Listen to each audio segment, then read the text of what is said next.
Hi, I'm Britt Myers, today's host for the Lasting Mission podcast, and I am so excited to be joined by our guest today, Zaneta Adams. Zaneta is a U.S. Army veteran and founder of a veteran service organization, among so many other things, which we'll probably get into today to some degree. So, Zaneta, thank you so much for just taking the time to be part of this episode with us. Thank you so much for having me, Britt. Of course. Well, we can start at the beginning or as far back as we can go, which is just your background and maybe what led you to advocacy for veterans, especially women veterans. Absolutely. So I am a disabled Army veteran. I served from 1998 to 2006. In 2005, I was actually put on orders to go to Iraq, and I didn't end up making it over to Iraq. While preparing to go, I ended up falling off of a deuce and a half truck with the rails up and severely injuring my back. And so I ended up having I've had two back surgeries so far.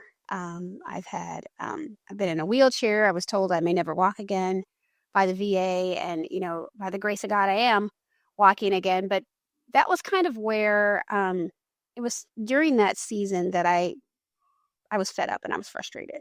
Mhm. I had been fighting for my VA benefits at the time. I wasn't able to work. I had at the time I had three children at home. My first set of twins, I have my singleton was first, and then I had a set of twins, and then later on we adopted a relative, and then I had another set of twins, so 6 kids total.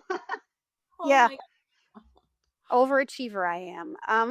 But but yeah, so I was struggling during that time, and I was struggling with suicidality, and I just didn't know where to turn. And so I had this amazing opportunity in 2008, 2009 to participate in this program with Challenge Aspen at the time for Women Veterans Retreat. I had never heard they had been doing those things.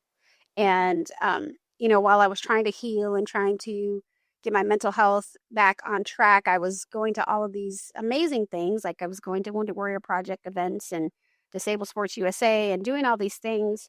But a lot of times I was the only woman there. And they didn't, uh, a lot of times they didn't realize I was a veteran. um, it was like, was I one of the spouses? That was the question I would get a lot. God. And so it was really nice to be able to go to a women veterans retreat. And really that retreat for me was life changing. It was a ski retreat, which I had to do sit ski and bi ski and all of that. I couldn't ski like the normal way of skiing. But it was the camaraderie with the women that really helped to empower me. I saw women who were amputees and had other more serious things going on that were doing such amazing things. And it gave me inspiration to want to do more. So I did. I started doing more things. When I got back home, I went back home and finished my undergrad degree in psychology. And then I went on to law school because I had finally gotten my VA benefits, but I was fighting this fight all the while trying to heal and trying to get my mental health right. And as you can probably understand and know, when you're dealing with a physical and mental impairment, and then you have to fight a big system to try to get what you deserve, it can be disheartening. It can cause a person to quit. And, I had a really good support system, so I didn't quit, but it was rough. And so when I went back to law school, I wanted to make a part of my practice helping veterans. And so I Wow. did. I helped veterans get connected to their compensation and pension benefits. And right after I graduated law school in 2014, I founded a women veterans organization called WINK for All Women Veterans. Because those retreats that I went to were amazing, but they were once or twice a year. And I wanted other women to have even a little bit of that experience that I had, but on a regular basis. So when I started Wink, it was about meetups, it was about retreats, it was about like camaraderie, it was about building connections. And it was really successful. I mean, it's still going under new leadership. So for 10 years now.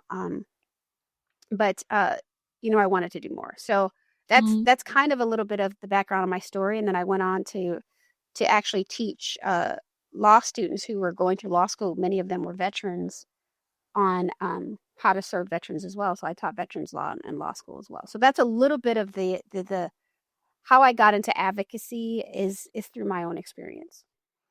Wow, you really do all the things at one time. I mean, it was enough probably just coming out of the service. You know, we talk to so many veterans who really struggle with that transition, even if, you know, they're not dealing with a physical or mental health challenge. And for you, you know, you had both on your plate. And you're trying to get through the bureaucracy of getting your benefits and the care that you deserve and were promised. But man, to add on top of that, finishing your undergrad, getting your JD, I just really commend you for that. And then not stopping there, but using that to make it better for those coming up behind you. But like going back to that time, to that transition period, just tell me a little more detail to the extent that you're comfortable about what that process was like for you and some of the maybe challenges or hurdles that you were running into. Yeah, so when I transitioned, I on a medical discharge actually in 2006, there weren't I didn't there weren't a lot of programs to connect you to VA services or warrior transition. All these things I hear about now, like they weren't. Maybe they were there, but they weren't there for me. And Yeah. so I went back to this community where my husband, he served as well, but he had a different experience. And so he couldn't understand the experience I was going through, especially as a mother. Like, you know, when I came home, you know, having to have a second surgery and all of these things, I had 3 children. It was kind of like, okay, here they are, business as usual. Where I feel like maybe men have like a little bit more of a break where it's understandable that they can transition. They're just getting back home. Like for me as a woman and many of the women I spoke with, it was kind of like, yeah, you get right back to doing your motherly thing and your wife thing. And that's kind of how I felt. So I didn't really have the time to process, and there weren't programs around to help me. Like I was a member of the American Legion, which they were so gracious. They helped our family out. They were there for us. But they were all men. I remember that when I first walked in, it was like, "Oh, you want to come join the auxiliary?" I was like, "No, I'm here to join the American Legion. Like, isn't this for, you know, service members?" um, Hmm. so, you know, there weren't people to talk to, and so I sunk into this depression that it was really hard to come out of, and to the point where I had decided that I was going to end my life. Here I was in my late 20s. I had 3 children. I couldn't pick them up from the floor or, you know, I couldn't do all those things that I had done before. I had stopped singing. I was alive, but I wasn't living. Hmm. And so I had decided one day that I was going to just be done. I didn't want to be a burden on anyone. And if it had not been for my 5-year-old at the time coming in my room and sitting with me and refusing to leave, I probably wouldn't be here to have this conversation with you. And so that time and space was enough to get me to the point where I was able to go to some of those retreats for veterans. And quite frankly, to be honest, um, I can't remember who helped me to sign up for one of those, but I never wanted to sign up for them because I wasn't injured in Iraq. I Hmm. didn't. And so I was actually embarrassed by the fact that I wasn't injured in Iraq. And I would go to some of these events and there would be reporters and different people there and asking you questions like, oh, your wheelchair, how was your injury? Like it was like this great, we're excited to talk to you. And I would talk about how I was injured and they would just be very dismissive. And so that added to my depression and feeling of one, imposter syndrome, but also feeling as though I was not valued and I was not worthy to even carry the title of veteran. And so um, I was encouraged to go to some of these things, but sometimes they made me feel worse when I would go. And so Hmm. I didn't feel like there was a point. But it was that women veterans retreat for me that turned things around. But the transition was hard because there wasn't really a transition and there wasn't a place to fall on. There weren't organizations like Last Mission Roll Call or Mission Roll Call that, you know, that I could link to. And then even if there were organizations, I didn't feel like I was worthy of linking to them because Hmm. I didn't want to share my story. And for a long time I didn't. I didn't share my story. And it wasn't until the woman who was a part of Challenge Aspen, who is now passed away, she was a sweetheart, Sarah. she told me, she's like, you signed up to serve, didn't you? And I said, yeah. She's like, and you volunteered? Yeah. And you went where they told you to go? Yeah. She's like, well, then you should be proud of your service. Mhm. And that really changed my perspective. And I'll tell you, as I've spoken all across this country and in some of the territories and to people all over the world about service, um, I've had people come up to me and say, that's my story. And nobody ever tells it. Thank you. Wow. Not everybody serves in combat, Mhm. but people struggle just the same. And so that's how my transition was. It wasn't really a transition.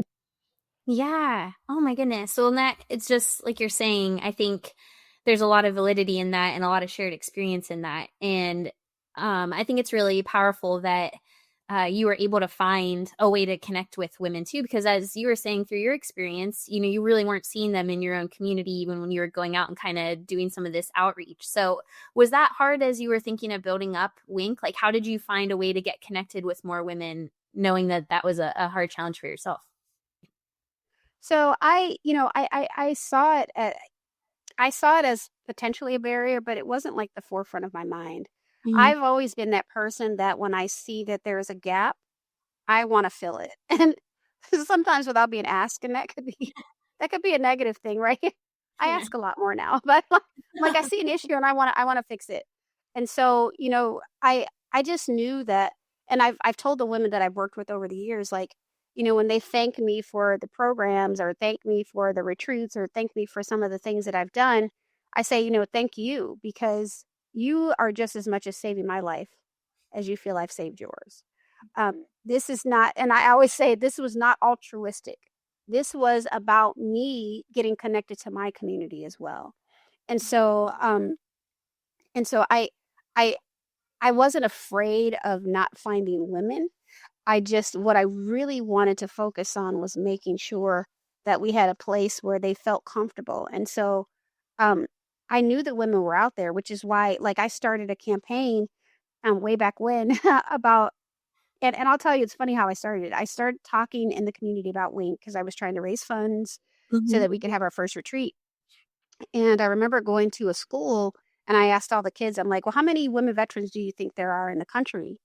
And like somebody threw out like 100,000 and somebody was like 50,000. And I'm like, I think over 2 million women veterans is close, in the country. And then I'm like, let me ask some other people, maybe some adults.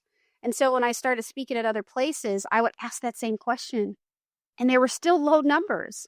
Like I think the highest I got was like 200,000, and so I said, we need to educate the community on how many women veterans we have out there, because if we think that they're not out there in the numbers and force that we have them, then we're not going to get the resources and services that we need. And one of the things that we did early on in Week is we would have these supply drives where we would put together these baskets for women that were in the hospital, because I was hearing from people all over the country that were in VA hospitals that they would have to ask nurses for tampons because they didn't have tampons for women and pads and things like that, because they were suspecting or expecting men just to be there, not women. And so I'm like, well, women serve too. And so we started creating these care packages that we were sending to hospitals in Michigan. And then I started getting requests for other states, and we would send them there as well. So we put together hundreds of care packages, and I was very intentional. Like I want like the good soaps. Don't bring me like, your used hotel soaps, nice and well meaning, but like we would have tampons and we would have underwear and we would have pads and we would have like bed and bath and beyond, Bath and Body Works and all of those types of things in there, so women would feel loved and they would feel seen. And so Mhm. then I started this campaign, this 2 million strong and rising campaign. It was just a social media campaign to let people know that we are here and we are here in numbers and we are growing. And then from there, I was like, more people need to know. So I fought for Women Veterans Recognition Day in the state of Michigan. And we were able to get House resolutions since 2018. And then last year, I think it was last year or the year before, it was actually became a law in Michigan. So it's because I felt like we were unseen and I saw that people didn't know. They didn't see us. They didn't know. And so that's why I fought so hard. And that's why I, in 2018, I went to Houston, who he founded Challenge Aspen, but he also founded Challenge America in 2009. And I went to him with this idea. I said, hey, one of my sister veterans they wanted to get like they wanted to get tattoos of our logo, which I thought was like the coolest thing. I'm like, oh my God, they want to, we've Oh, arrived when somebody wants to get that's a true. tattoo, right? Yes. But the women wanted to get tattoos, and of course, I had to go through board approval and all of that. But the one of the women wanted to get one. She wanted to have sisterhood underneath it, and we had a conversation about that. And I'm like, that's what we are, and that's what we need to build. And so I had my tonsils out. The VA I took my tonsils out as an adult, which was painful. And Oh, I tell this story. It's funny, but like I was on my pain medication. It was probably pretty high dose. I don't usually take meds, but I just had this wild idea about like this sisterhood and this military sisterhood initiative, right? And I reached out to Houston and I said, hey, I'd love to talk to you about this initiative I have. We could totally do it through Wink, but because Challenge America is this national organization. They're known. They have the support of Amy Grant Vince Gill. I said, I think that we can take this to a different level. And so I reached out to Houston about this idea and having these rules of engagement, which were important to me. Having this space where only women veterans, you had to be vetted to be a part of it, but they could talk, they could share. If they were mothers, if they were wives, it didn't matter. They could create these groups. I wanted to have this space. And he was like, let's do it. And so we called women from all over the country. It was a small group of women, but they were from all over. And we talked to them about the ideas. And at the end of that summit that we had the foundation of the Military Sisterhood Initiative. once again, right? You're not just stopping at what you were already doing. You're already having this impact, but taking it one step further. And how is that going today? How do those organizations kind of intersect, or do they? So Wink has been involved, was involved from the beginning in being a part of it because we were the Women Veterans Organization, right? And that was not necessarily the only focus of Challenge America. But we drive women to the organization. I've been driving women since I was a part of Wink, and then when I had to step down, I've been driving women to that platform, and we have close to 6,000 women from all 50 states and territories and 25 countries connecting, engaging, sharing stories, sharing jokes, sharing experiences. And to me, that is connection and community saves lives. That's another component and Mm-hmm. it's information sharing as well. So it's another component of helping women to survive and thrive because we're resilient. Right. Service members and veterans, we're resilient. We're trained to be resilient. We're Mm-hmm. trained to not give up and we're trained to never leave anyone behind. And what we're not trained to do is take care of ourselves. Mm-hmm. And so I think that with the Military Sisterhood Initiative and the Women Veterans Organization and even Challenge America, a lot of what we focus on too is making sure you're taking care of yourself, whether that be through the CAV Arts program that Challenge America has with the arts. So that's really pouring of yourself into something, or whether it's making sure that you're writing down a diary journal in the Military Sisterhood Initiative through the Sister Diaries, Mm. or sharing your story. Like that is to me that's self care without putting a label on it. It's pouring out. It's having an outlet for expression. And so that's important and it's an important element in how we get through all of this. Oh, of course. And that's a big foundation of mission roll calls. Mission two is we strongly believe in that, in connecting, educating, empowering veterans and their families. And I think, like you're saying, you've heard throughout your own experience and throughout your years with these other organizations, shared stories, shared experiences. And that's really where those threads come and where you can, like you've done most of your life, find that gap that needs to be filled and say, okay, how can we address this then? So what do you think, this is going to be a broad question and probably difficult to really, give one pointed answer, but when you think about all those stories and experiences and challenges that you've heard throughout the years, how do you think we could better support women veterans? What do you think is something that we should be focused on or at least thinking about? I think one thing is we have to keep sharing the stories. We have to keep letting people know that we are we are strong and mighty bunch. We are a big population. Um, but I think it's one encouraging the sharing of those stories because a lot of times we take off the uniform and for whatever reason, whatever experience we've had in the military, we put it aside. I know, to give you an example, I've gone to so many different military functions where, I'm a retiree and I could wear my uniform if I want to, but I don't Mm-hmm. even have it because as soon as I was done, I was like, here, I can donate it to Goodwill. Like Yeah. I didn't want it anymore. And that may seem like I'm not patriotic or Well, whatever because it's a different dynamic than males, I think. I mean, they were using that to go hunting and all this. That wasn't my thing. And so, I took off the uniform and I was like, okay, that part of my life is done. I have to go back to being a mom. I have to go back to doing these things. And we are really good at car compartmentalizing. I couldn't get that word out. Compartmentalizing. We're really good at that. And so we can take off the uniform and be like, okay, I'm going back to being a CEO or doing these other things.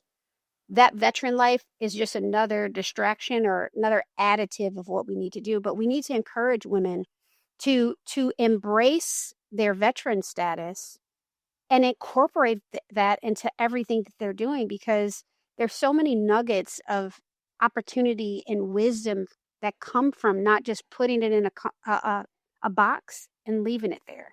And so that's one thing I think that we can do as organizations. And how do we do that? We do that by having conversations, summits, bring and it doesn't have to be costly. The Zooms and this type of platform of bringing women together to kind of share information to and not just look at women as broken or veterans as broken. The whole yeah. the whole thing where it's like sometimes we're looked at, okay, veterans they need our help as far as they have PTSD or they're combat injured or they're this, that, and the other. Not everybody fits in that category. Mm-hmm. So bringing veterans together in spaces that can empower them to go the next level in their employment or Mm-hmm. empower them to seek out all those resources necessary to help their kids go to college, whatever the case is. But that's how we bring women to the table. That's how we continue to serve. That's how organizations can continue to empower by putting things out there that are going to interest women veterans and be worth their time. Mm-hmm. Because when you have so many other responsibilities, which we juggle a lot, Mm-hmm. when you have so many other responsibilities, it just seems like another thing to do Mm-hmm. and it gets put on the back burner. Yeah, that's what I was going to say. The last thing you want is it to become another task list item and another little weight resting on your shoulder. Otherwise, it's just, yeah, it's going to be the first thing to go. And I was thinking of this, it's kind of the opposite of what you're talking about, but it made me laugh when you're sharing being the only female veteran is my parents were active duty. They got divorced, but my mom stayed in and she had a really long career over 2 decades and got remarried. And when she would deploy, her husband would go to the military spouse events and he was the only male in the and so he would joke about that. Like he's like, we would get together like for dinners and it was all the wives and Steven. So interesting to think of that too of like our female veterans who are deploying and their spouses being here and it's just sometimes that's atypical is that it's usually or more often than not the woman who's home while her husband is deployed. But I just thought that was interesting that he had that take of oh he's like I'm the only guy at all these like girl get-togethers. Well, that's really funny that you bring that up because when I was mobilized for almost 12 months away from my young children and my husband was home. And when I got back, he had gotten an award from the school for like being like, a stellar dad. And I'm like, what did you do? And he's like, well, I was taking I was like, you were doing your job. Like how I was kind of like, you got an award for that? Like so because it's atypical, right? And so, I was a little jealous. I'm like, how did you get an award for just doing what I do every day? But He what I got was doing every day. Stellar He did. Parent Award. He did. So, but I let him have it. But it's just, but that's, I mean, because it is not typical. And so then we forget about those folks. And I think that's the other thing. You bring up a great point. Organizations, when we're trying to appease to women veterans, we have to include the whole family Mm-hmm. because that's one box we don't put anything into. we try to incorporate our family into everything we do, and they're at the center of what we do. And so if we're trying to relate to women veterans and we don't take that into consideration, then we're not going to. They may show up to an event or two, but we won't have long lasting relationships. Yeah, I think that's important. And like I said, as a child of two veterans, we made a lot of sacrifices. I missed many years with my mom, and still I would tell people that I'm proud of her service. I am proud of her service. And I would still do that all over again. And I think that's powerful too, to hear from the families who are the ones that are, helping us support while they're on active duty. And then after, if they are struggling or even if they're not, just being able to share those stories, like you said, and create that sense of community, and that feeling of belonging, because it can feel really isolating. Like you're the only one that went through that experience, or maybe you're the only one that didn't have your mom there. And so, yeah, it can be really impactful. And that's what I was going to ask you about MSI in particular, is if you had any standout stories or testimonials, that have kind of demonstrated its impact or maybe resonated with you. Yeah. So, what was really amazing was, when you come up with an idea and you already feel like maybe I'm not really a real veteran and all of these things that other people will say or you've heard. I came up with this idea and I wasn't sure if it was a good idea. After you put it out there, I'm like, maybe I shouldn't have done it. Maybe I shouldn't have put it out there. Maybe it's not good. And when we started seeing the population of women grow, there was at one point we ended up having like a Zoom call with like some of the women and some of the women impacted. And I hadn't really met a lot of the women. Like there were women I had met that actually I've encouraged to go to MSI, but the vast majority I hadn't met. And there was this particular woman veteran who was a captain. She had been a captain in the military, and she was near tears about how the program was so great, the opportunity to connect with other women, and how she felt like it changed her life and set her up better for transition. Like it touched me. Like I was fighting back tears because I'm like, okay, this was this was God ordained. This is what I was obedient to what he called me to do. And so that story stuck with me because it encouraged me to continue to, if I see something, that kind of, you see something, say something, it encouraged me to continue to do that in my life, because sometimes we have self-doubts about our worth and about what we think is worthy. And I hadn't seen any results from it. And when I heard from her, it encouraged me to continue to share it with women and to continue to encourage women to get connected with the network. And we see the growth, and this growth is without any like mass marketing. Like this is just word of mouth. And so I know that, close to 6,000 may not seem like a lot, but when you're talking about women veterans and people that are using it every day faithfully, I mean, I see some women that I've seen since they joined in 2018, and they're like main contributors to conversations. Like this is part of their daily life. That is encouraging to me. Like it's Yes. made an impact. It really has. And I was thinking about that even with your experience with the VA. And I was wondering if you're hearing some of those similar stories now, or if you think there's been some strides made from back in the early 2000s when you were going through that process. Do you think, I don't mean that to be a polarizing question either. I know it can be so easy to, call out the VA sometimes, but I think there is always room for improvement. And do you feel like some of those changes have been made and that women veterans are being a little more supported as they are transitioning and sharing those stories? Absolutely, 100%. So fast forward after starting Wink and then practicing law, I had some amazing opportunities. So I ended up serving Governor Whitmer in Michigan as her cabinet director for the Michigan Veterans Affairs Agency for almost 4 years. I was the first woman veteran to ever serve on a cabinet position in the history of Michigan, which was crazy bonkers to me. um, Yeah, a little shocking, probably. yeah, and the first woman in that position too. So it really was an uphill battle. So I got to see the VA. I got to see the state programs in work and in play and make those better. But I also got to see how veterans were connecting, how women veterans were connecting with the VA. So while I was in that position, I actually created a women veterans special populations coordinator position specifically to work on women veterans issues and to identify where the gaps were so that we can get better connected with the VA. So I know even in the state of Michigan that was better. And as I've watched other states have, some of them had some before, some of them have new women veterans coordinators, and it's been great to watch in other states. But then from there, I went on to work for the Biden-Harris administration as a Deputy Assistant Secretary of Intergovernmental Affairs at the VA.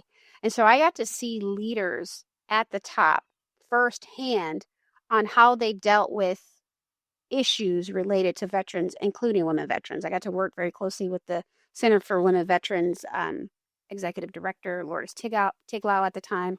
And I saw that everyone was passionate about the work, and they were passionate about serving women veterans, and they were passionate about making sure women veterans had access to better prenatal care and all of these things. And so when I say it's better, I mean, I had, let's see, I was a veteran at the time that I had 4 of my 5 children, and I didn't, 4 of my 6 really, and I didn't have, like, there were not the same programs in place. And even the care in the community, which was paid for my prenatal care, Mm-hmm. I ended up having battles with having to battle with the private care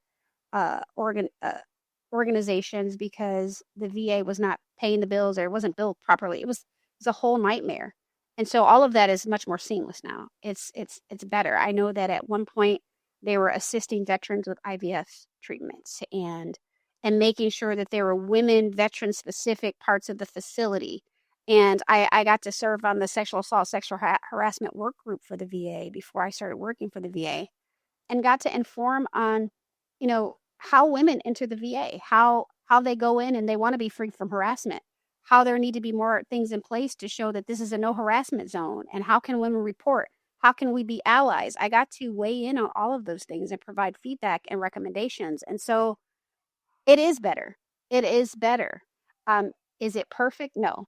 And I always say this, there is no perfect organization, including the VA out there, because it's ran by imperfect people.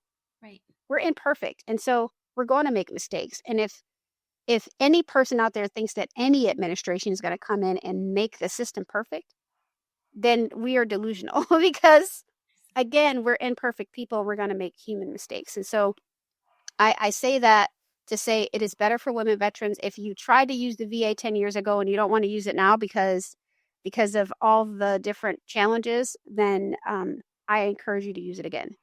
But I'll Mm-hmm. also say that there are different hotlines and there's signage in order to encourage people to refrain from sexual harassment or assault or any kind of assault in general. But there's also a number. I know as my VA 411 has a prompt on there now if you feel like you've been a victim that you can Mm-hmm. report it. The other thing is that um, I would say that if you are a woman who's gone to the VA or 10 years ago, 5 years ago, and you feel like you were not taken care of or weren't treated well, I would encourage you to go back. It's a different place. I would say all the time that it's a new day at VA, um, Yeah. because there are different people, there are different mindsets, and there were different programs put in place to ensure that women felt welcome. And so I can tell you from coming from the last administration, all of those things are in place. What I will say though is that I don't know what that looks like going forward. So I can't promise that how you were treated 2 years ago is going to be the same. My hope is that it's the same or better. But I can't promise that. But I will say that there will always be people like me and others out there fighting to make sure that veterans in general and women veterans are always taken care of because we serve too. Great. Yeah, and I know that's having a big impact beyond just women veterans themselves. And that's something that, like I was telling you with Mission Roll Call, is this common thread in our conversation even today is how important those shared stories are and those shared experiences are to just highlight the gaps and the challenges that can be addressed. And we hear a lot from rural veterans, other underserved populations, and they really highlight these issues that you might not think about, even when you mention telehealth, how difficult it can be to access care sometimes if you live pretty far from a VA facility or clinic, and being able to rely on this telehealth appointments and some of the strides that have been made in the last few years, especially. But that's why it's so important, because if you have that tendency to isolate or to close off, which can be so easy to do when you feel like you've been kind of beaten down or not taken care of, not respected, that can be the first thing, that you tend to go towards. But that's why it's so amazing, the work that you've done and these organizations you've created to draw people out and have them, open up and share those experiences to help others, not just themselves. Well, and Britt, I think it's also important too, as we talk about organizations and you talk about the different populations, is to not look at one woman veteran's experience as every woman veteran's experience. As I was, at the VA in my role, the Office of Tribal Government Relations fell under my purview, and I learned so much there. And just to give you an example, like even in the tribal community, there's so many different tribes that do and treat their veterans and their women and their population differently, that it's important for organizations, important for people to understand those differences and challenges. For example, you have some tribes who, if the VA was to call a woman veteran at their home to remind them of an appointment or something like that, if the male answers the phone, they will not, they are prohibited from passing that message on to the woman. So the woman is not getting the access because of the dynamics within the tribe. And so then they're further cut off from the programs and services. And that's probably not the end of where those differences in gender lie, right? She may not be able to speak out about certain things. She may not be able to be honored in the same way as someone else who's coming in after having served the military. So there's a further isolation even within the tribal community that we have to be aware and cognizant of, and try to think outside the box as to how do we reach those women veterans, because suicidality is high in the tribal communities as well. And so and then you think about the veterans who are in the territories, who are even further cut off from care and resources. They may have a CBOC, but they don't necessarily have a medical facility. And so, and they're in different time zones and different things like that. So their access to care is limited, yet they serve in our military. So we cannot think that one woman veteran's experience is the similar or even close to the same as another. We have to be able to think outside the box and look at all these communities, including our rural communities, on how do we reach them all. Yeah, great. Yes, how do we? With big challenges come big opportunities. And like you're saying, I think we've seen some substantial growth in trying to go in the right direction, even over the last decade or so, but definitely a lot more still to be done. And I think a lot of that movement can come from kind of boots on the ground grassroots efforts too. And I think that's why it's, in some ways, I wish we didn't have 45,000 veteran service organizations, that, we could just get everything done under kind of one umbrella, and that we wouldn't need all those extra hands and extra support. But so glad in these instances to have it. And I think, again, that's where a lot of these challenges can kind of rise to the surface, and the wins too, the successes. It's not always just the bad. I'm almost hesitant to ask you this question because you've had so much on your plate, but what's next for you? What are the initiatives you're working on? Well, I'm not working on any new initiatives right now. I think for me, it's really just educating the community on what I know, what I've seen, and what's important.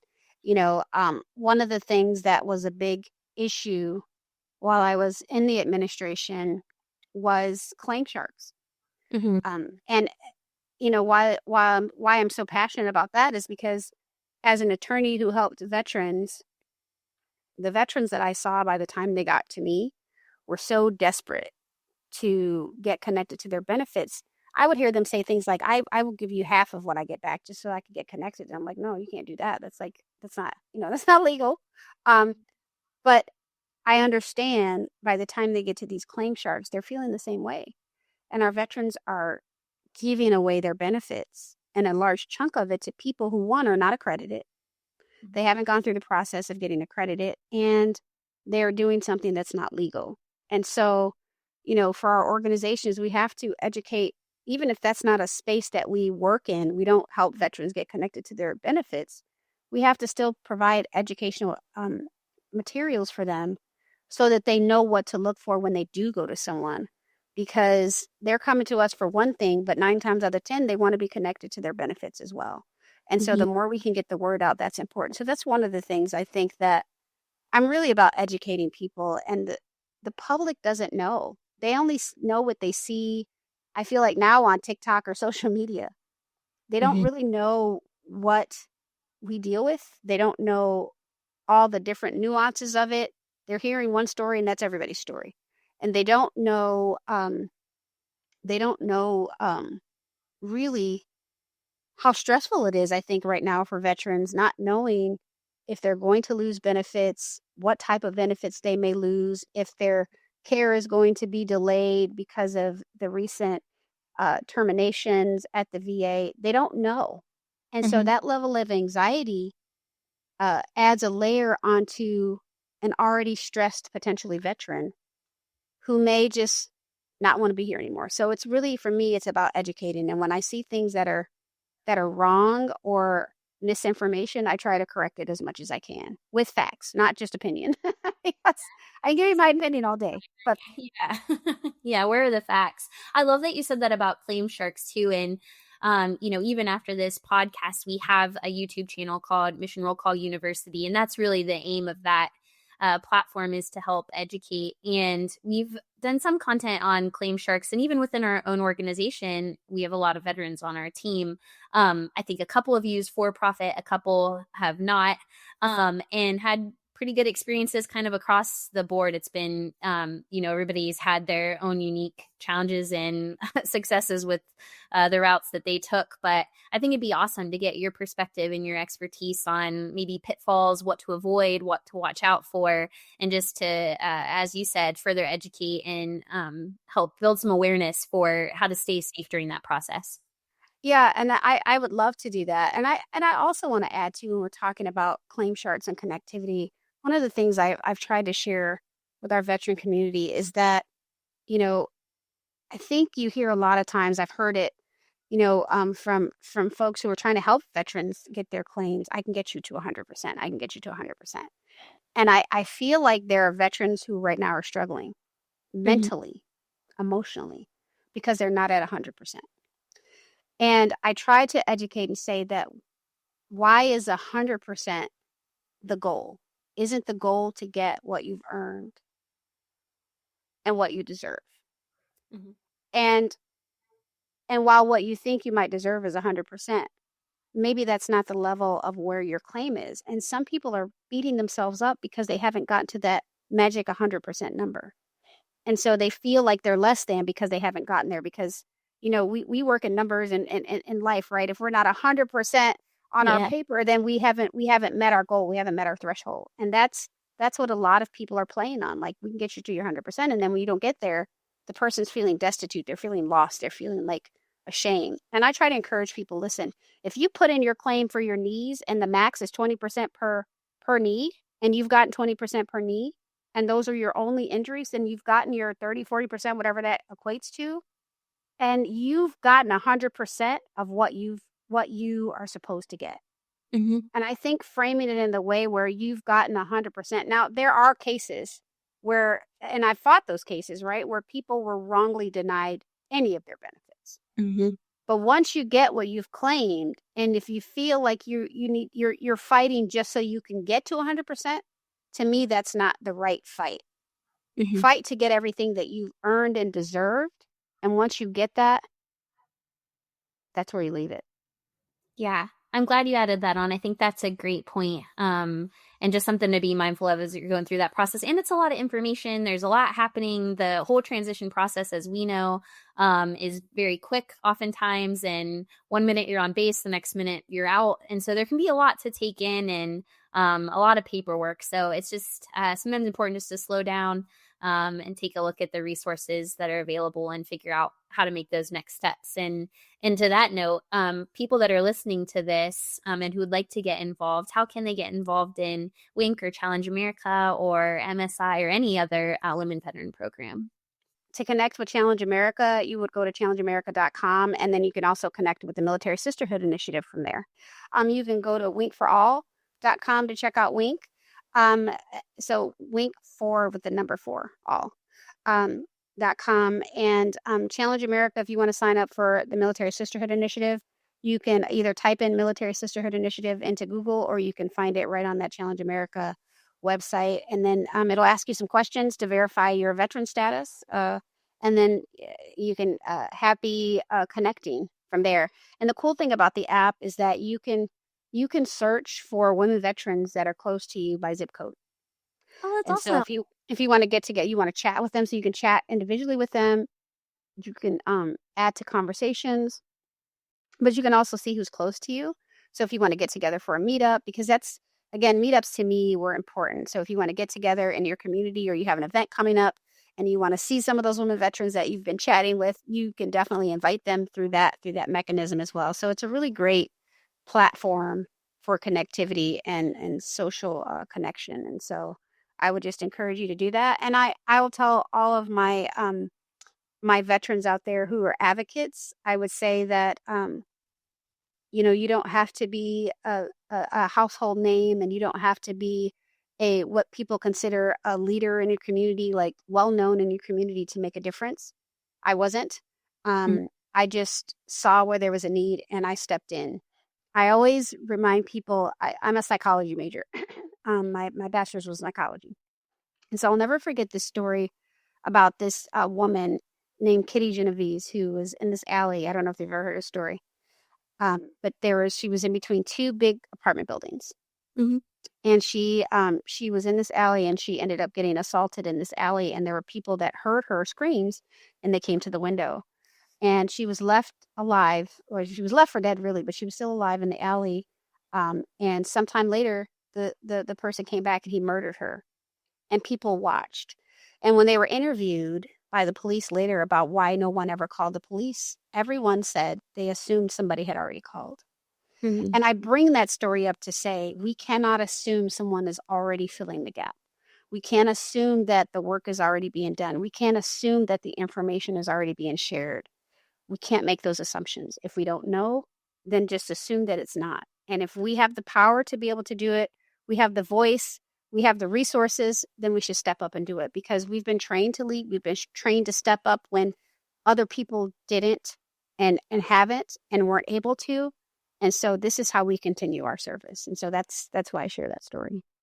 Yeah, well, I mean, I speak on behalf of all of us. I can't speak for everybody listening right now, but I'm sure they would echo my sentiments too, that we just really appreciate all that you've done and that you've taken that initiative to pave a better way and really take your experience and hopefully make it better for others. And I just thank you so much for all that you've shared today, all that you're doing while you're juggling 6 kids and who knows what else, dogs, all sorts of things.